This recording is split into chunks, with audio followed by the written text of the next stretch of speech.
Second highest. So what do you think the second highest? Well, how about the first? What's the first use of AT in all of our communities, rural, urban, wherever? Anybody? Assistive technology. What is Telephone? number one? What is it? Telephone? Telephone? No.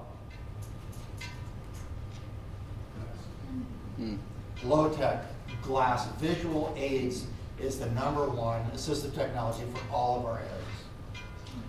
But number two is, you're right, cell phone. Does everybody in here have a cell phone?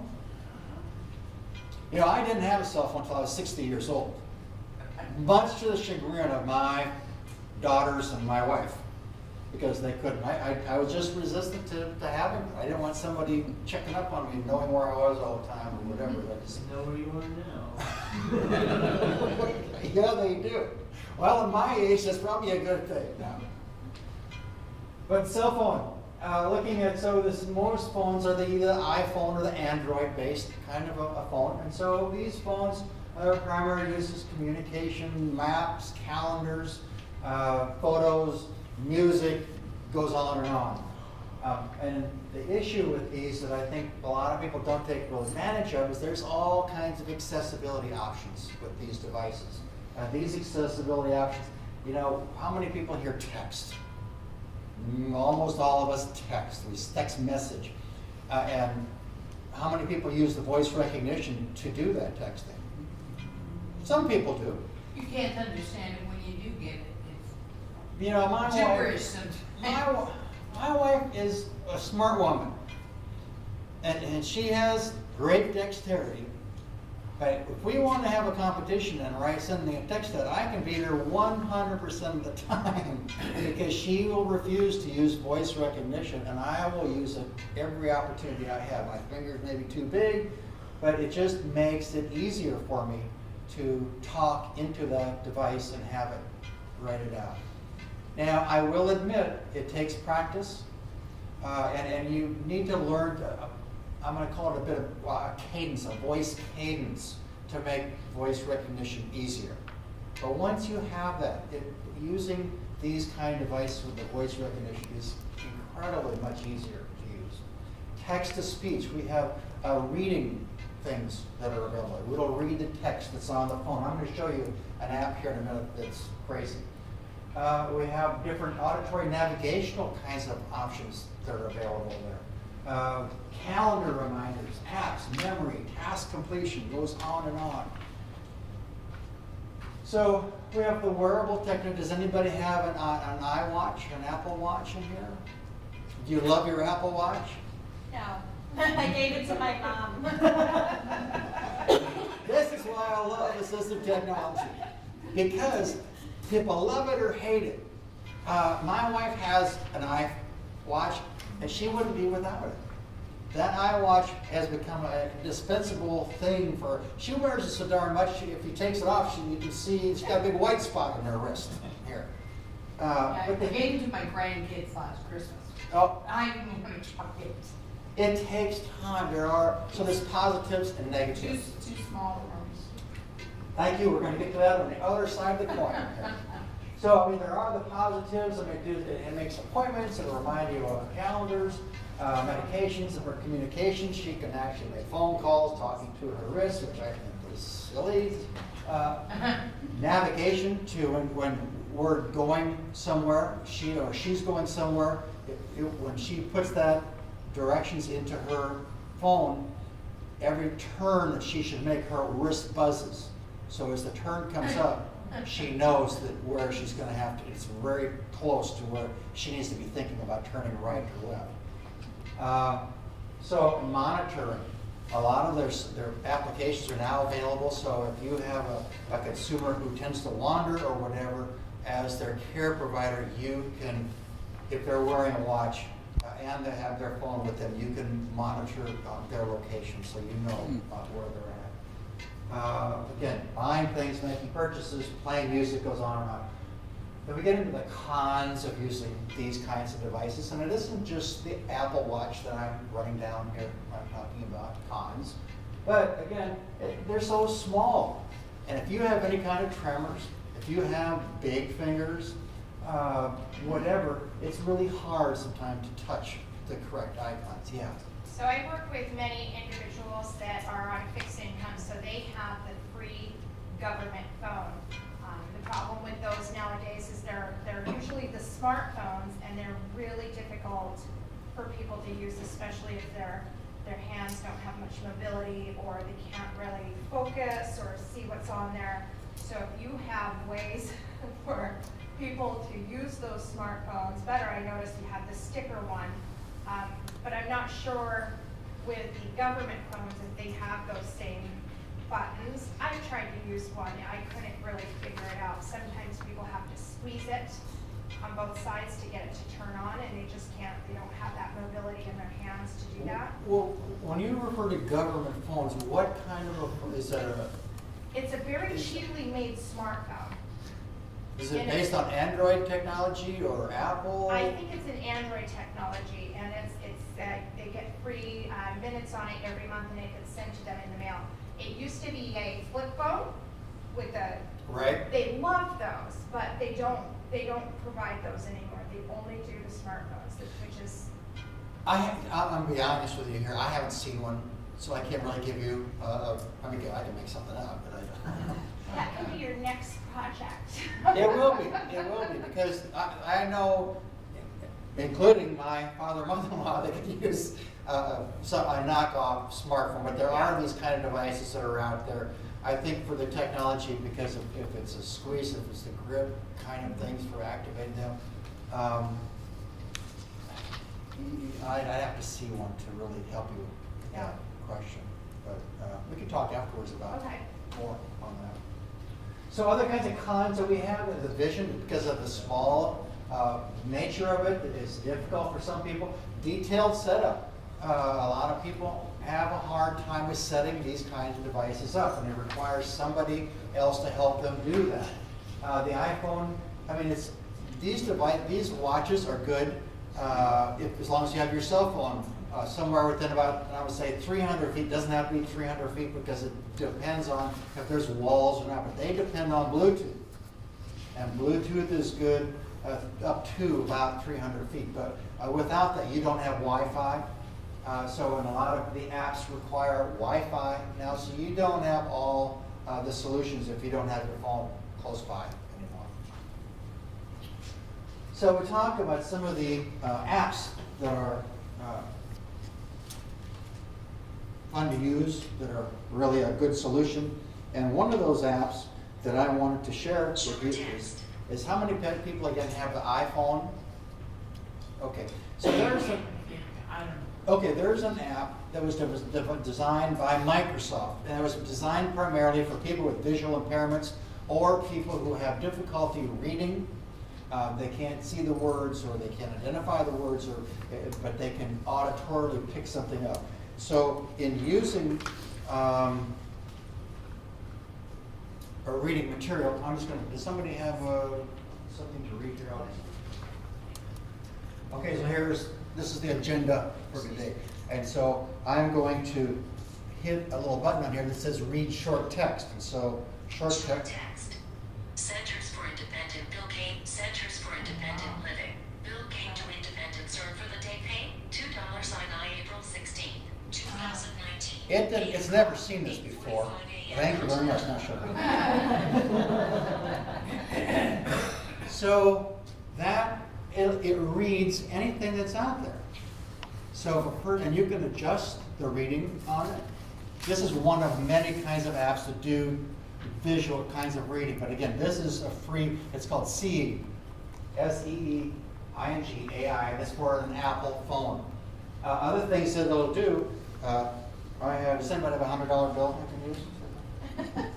Okay, fine. So you can just get this on as an app? $1.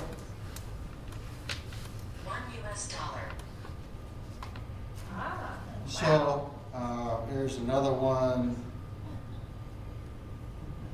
Color preview, brown. Can you just install this on your phone? Yes, yeah. If you- Brown and gray. Brown. Oh, here's another, first. Scene preview. I'll give you a scene preview. Should be saying, a room full of intelligent people. Processing. Oh, A group of people sitting at a table. well, it's close. There is a table there. But again, that's all what we call artificial intelligence. And, you know, I could go on and on about art, because that's artificial intelligence. It's got its pros and it's got more cons as far as I'm concerned. But anyway, so this is the Seeing AI, a free app available for Apple phone users.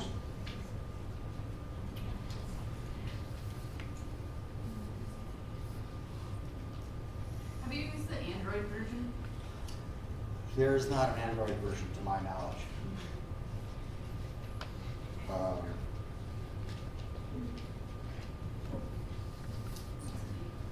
So going on to other kinds of apps that are out there, this is an app that's, I believe, available for both Apple and for Android kinds of options. But this is a task completion app called Pictillo. Pictillo is an app for people who can't remember how to do a task. And what you do with this app is you use a device that has a camera on it. So here's an example. We want somebody to make coffee in the morning, but they can't remember the specific steps in doing that. So to start this process, we'll take a picture of the coffee maker with the lid open and yesterday's grounds in there. And we will say, we'll just type in the bottom of our picture there, and we'll say, check if yesterday's grounds are there. If so, take out. Take another picture. We'll have a new filter in there. And it will say, put new filter in and 1 scoop of coffee.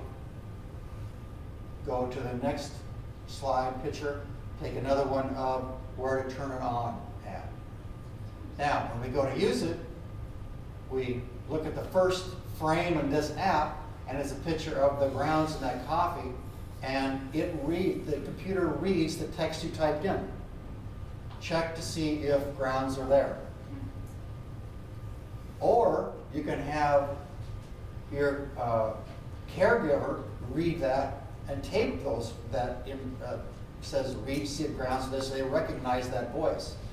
So they go to that, yep, the grounds are there, so they take them out, throw it away. They slide to the next slide, put ground or put coffee or filter in. And so it goes you design this step by step, and it is so easy. It takes no time at all to do this, and it's so handy for somebody if they can't remember how to do something. So that I've seen people use it for how to use the TV remote control. If somebody can't remember how to set up something for the remote control, for all kinds of different options that are out there. So that's Pictillo, $20. So the other thing about it, and I'm not going to go into all the apps because again we can do all day on apps. But if people say, well, how do I know if this is a good app or how do I know what apps are available for a memory? How do I know what apps are available for color or educational purposes? Here are 3, and again, these are on your handouts, but here are 3 different search engines that you can go to what we call vet or determine if an app is really appropriate or not. Somebody else gives it a grade. Some smarter person than me gives it a grade of how, if it's good or not. So here's 3 different places that you can go to explore apps for not only an iPhone but also Android kinds of phones. So this is one of my favorites. This is Tools for Life. This is called the App Finder, and that's the website you can go to, and you can put in a specific disability issue, and it will give you a whole list of apps that you might explore for that. Bridging apps is another one, and App Crawler is a third one. So all 3 of these, I think, are pretty good reviewers of apps that are out there right now. For people anybody seen this device before? This is the Tile. There's another one called Pixie. But these are little devices that you put on anybody ever lost your keys? Yeah. So you put this device on your keys like that right there, and you lose your keys. When you have a Tile, you hit the button and it will tell you how close you are to finding those keys. Or the TV remote. Well, it's not over wherever you got the tile on it. Or you can just sit, or if you have the keys in your hand, but your phone is missing, you can press this. Where's my? You press the little button right here, and your phone will start beeping. The Pixie, on the other hand, uses, you've used maps on your phone. I use on your phone, you use smartphone, but you can, with the Pixie, it'll actually use your camera, and you know how you're getting closer and closer. So it will give you a visual of narrowing it down to, oh, my phone is in the couch here on my, stuck down the couches there. So this is just a great device to find devices that you've lost. If you've lost your wallet somewhere, you go to your cell phone and you note on your cell phone that your wallet is lost. The app for this then communicates to the tile central brain, wherever that's located. Yeah. Do you know a similar type of device that can track that would work for beyond 100 feet for like an Alzheimer's person? They could put on their person to track them? GPS. Yeah, there's a variety of those kinds of devices that are out there. I don't have anything today to talk about them, but there are some, and afterwards. GPS, okay. Yeah. Little buttons, and you can like put it in a pocket or in their purse, or even sew it into their clothes. They don't even know it's there. Yeah. It's just a little plastic bag. Yep. This will work in a similar kind of a way, too. So these kinds of devices are all out there. They're not all, they're you know, cost is a relative thing. I'm going to talk about something a little bit later that's very costly, but on the other hand, what's it worth to be able to read? So that's the tile.